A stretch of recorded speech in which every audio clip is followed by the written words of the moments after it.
Thanks so much, Andrea. Now, ladies and gentlemen, in a change to the programme.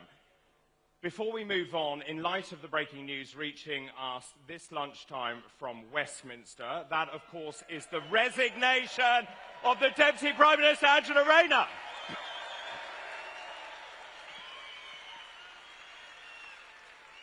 At a time of national political crisis, it is only right and proper that we hear from our leader, the man who has already, ladies and gentlemen, changed British politics for good, and he's about to do it again. We have a chance of doing something really historic. I came back into politics on the 3rd of June last year because I believe that our country has to be turned around. Because I said that we would get millions of votes. Reform is now in government. And the big shout-out message, and it's very, very clear, is if you vote reform, you get reform. We have the conviction, the love of country, the courage to stand up and say, we are proud of our country. We are proud of its history. We will stand up and defend that to anybody. Reform is now topping a national poll.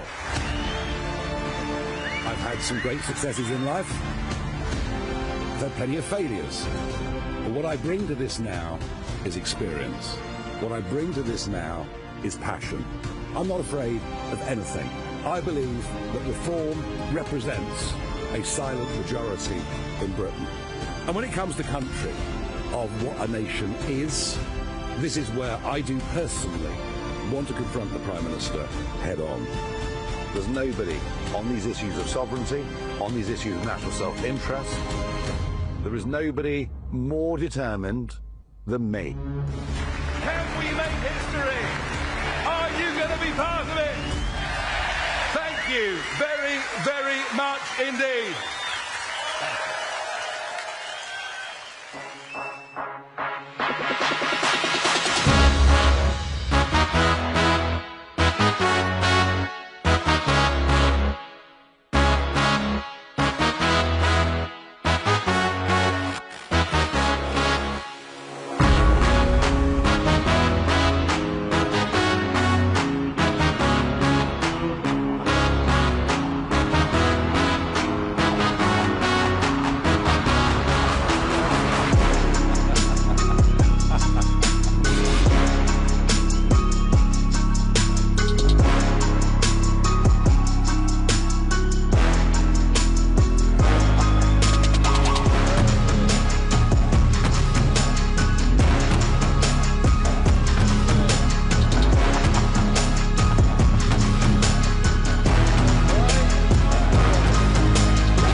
We are all ships rising on a turquoise tide, headed ever closer towards winning the next general election.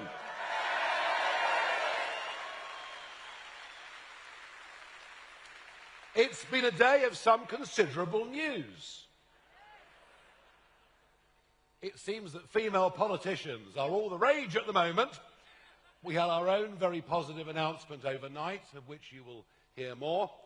But the reason that I've moved this speaking time forward is because this government is deep in crisis. Not only have they fallen into deep popularity within just a year of winning the general election, but it's become clear to all of us that it is a cabinet of wholly unqualified people to run our country. They are not fit to govern.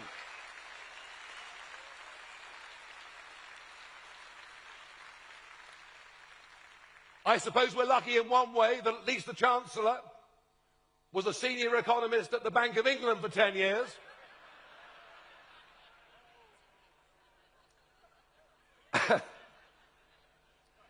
and that the business secretary is a fully qualified solicitor,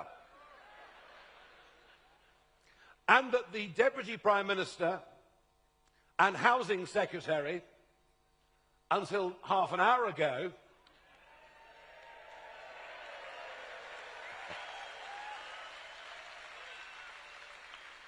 is an accomplished property developer and speculator. But you simply can't get away, can you, from being the Housing Secretary and avoiding £40,000 of council tax. And it screams to entitlement. It screams to a government that, despite all the promises that this would be a new, different kind of politics, is as bad, if not worse, than the one that went before.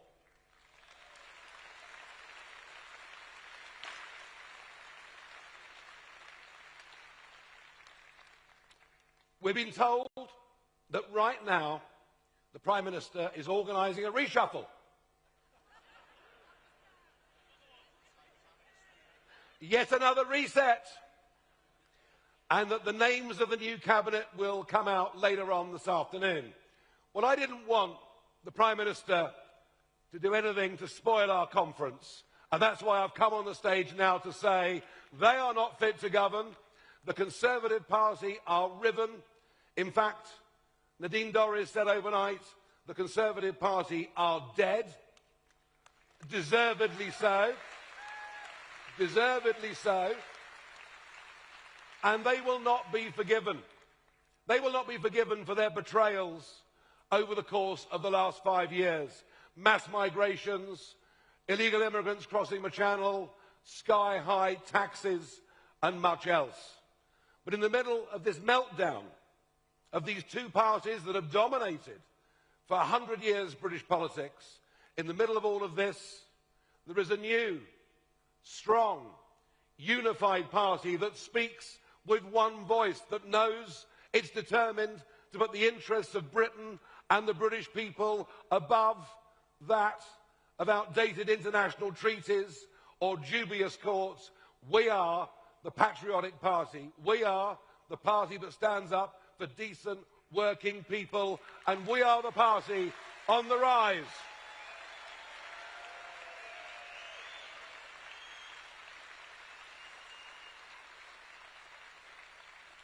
Just think, I stood before you this time last year.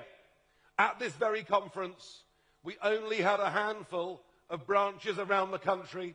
We now have 450 branches that we've set in place.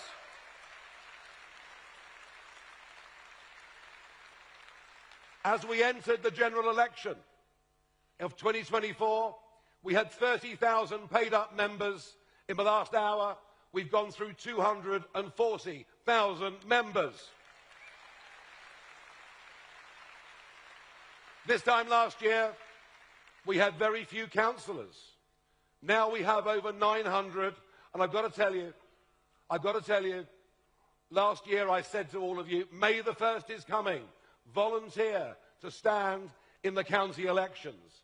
And even though the government cancelled the elections in 9 of the counties that we would have won, we still won outright 10 county councils and became the largest party in 3 others.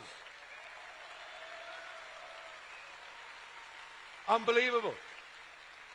And I'll be honest with you, as I toured round the country on May the 2nd, I frankly myself couldn't believe just how well we'd done. Couldn't believe the extent to which we'd caught the mood.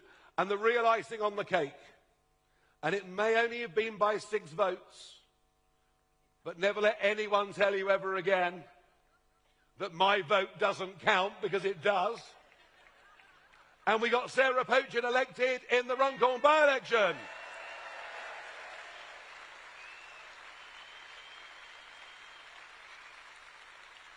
We have topped over 100 of the last opinion polls. Our lead is between 10 and 15% against any of the other parties.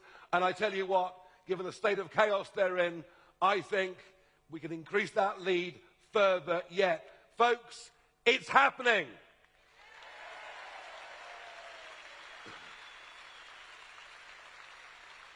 Now the next step is going to be even bigger. Scottish Parliament elections, Welsh Senate elections, and indeed a by-election that will take place in Wales next month. All 32 London boroughs will be up for election, and we will take that seriously as we get ready to have a mayoral candidate so that we can beat Sadiq Khan next time round.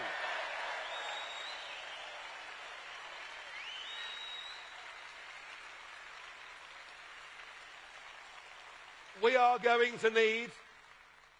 going to need up to 5,000 vetted candidates to fight those elections next year. Those elections next year are an essential building block as we head towards a general election. Now, talking of the general election, it's supposed to be in, I know you want it now, but it's not going to come now. The next general election is not due until 2029. But let me tell you, it's all right, I'll cheer you up in a moment.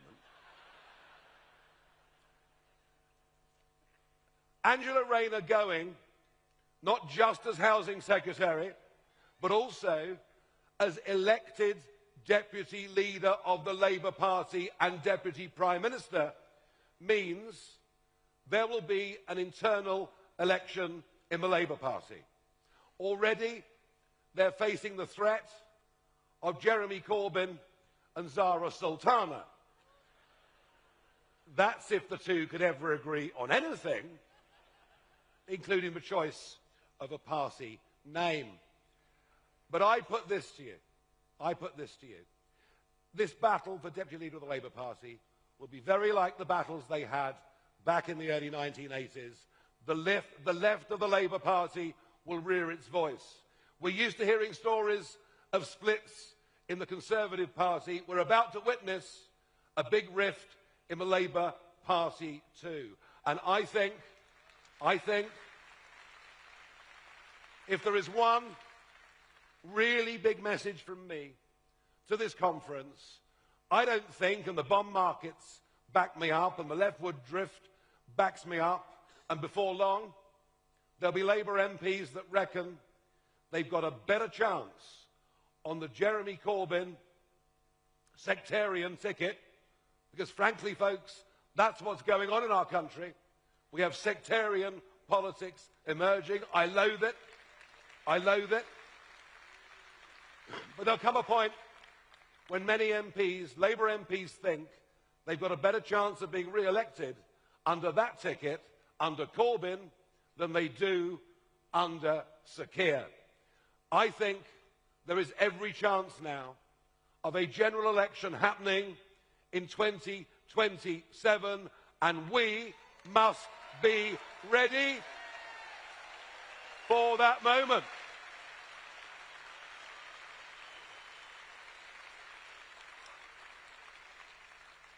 Now, we also as a party have to raise a lot of money, and we're making progress. Our Treasurer, Charlton Edwards, and his team doing a great job. Our Honorary Treasurer, Nick Candy, has personally already put in over £500,000 of his own money. Nick, we thank you for that. But I want you two in the branches to go out and work and raise money, to volunteer to be candidates, to deliver leaflets, to knock on doors. We need to be the party of activism. And I think all of us believe, don't we, in what we're doing? So we must all play our part and do our bit. But one of the counter-arguments, well, there are two. One is it a one-man band? I went to the football shirt stand earlier, and there you've got 11 names. Jenkins, Tice, Pochin, and so on. 11 of our most senior elected representatives. And I stood in the middle and held up the shirt that said Farage, and the BBC asked me, am I a one-man band? I said, look at this lot behind me.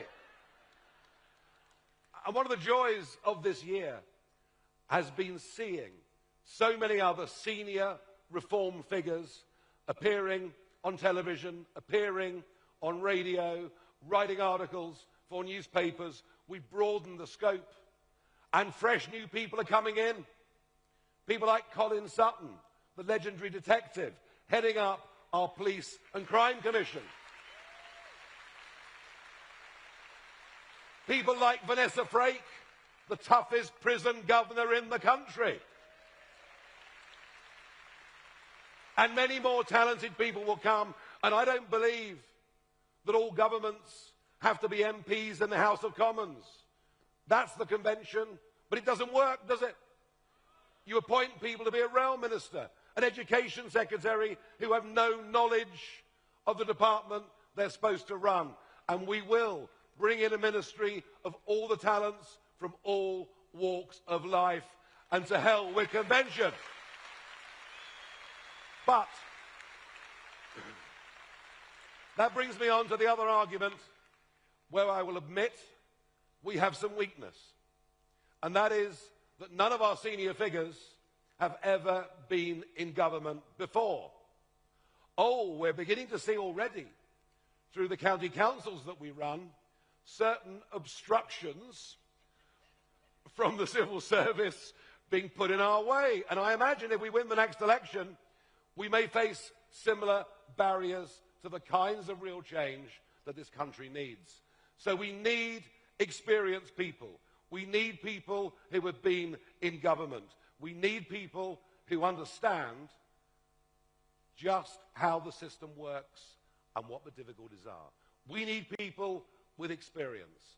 And that is why, after a lengthy debate and consultation, that is why I'm pleased to welcome today to the stage a woman who was served in cabinet as Culture Secretary, a woman who has sold 3.5 million books, a woman who has been on I'm a Celebrity, Get Me Out of Here. Somebody from the real world who's worked their way up, been incredibly successful, who actually crosses the boundaries from politician into celebrity. And I'm delighted that we're going to have the experience, the talent, the hard work and the loyalty of Nadine Dorries, and I'm proud to welcome her onto the stage now.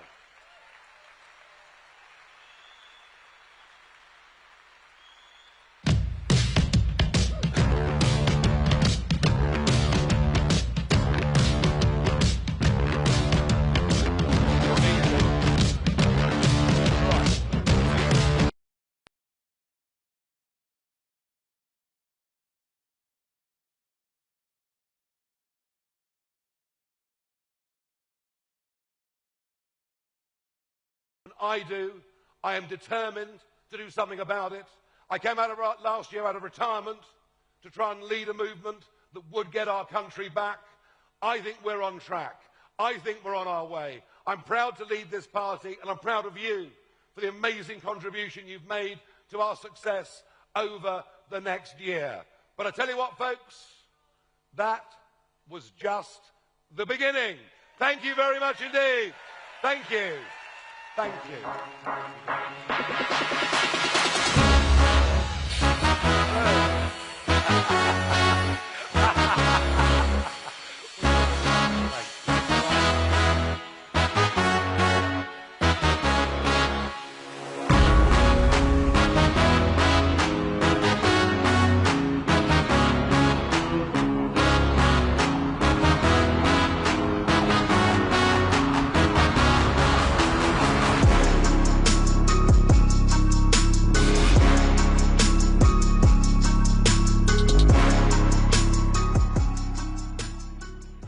Ladies and gentlemen, isn't he brilliant, our leader, Nigel Farage? Well, ladies and gentlemen, here in the hall, it's now time for a lunch break. Our breakout sessions are continuing in Britannia, in Liberty, in Nelson Endeavour, and also in Union Theatres. Now, we have got a very packed programme for you this afternoon, including Lee Anderson chronicling his journey from pit to Parliament. Laura Ann Jones will be talking about winning in Wales, and Graham Simpson will compliment her by voicing how we succeed in Scotland. We will also hear from our council leaders, Women for Reform, and we will also give you an update on Operation Restoring Justice. And just before you go to lunch, we also have a very special speaker which we are keeping under our hats.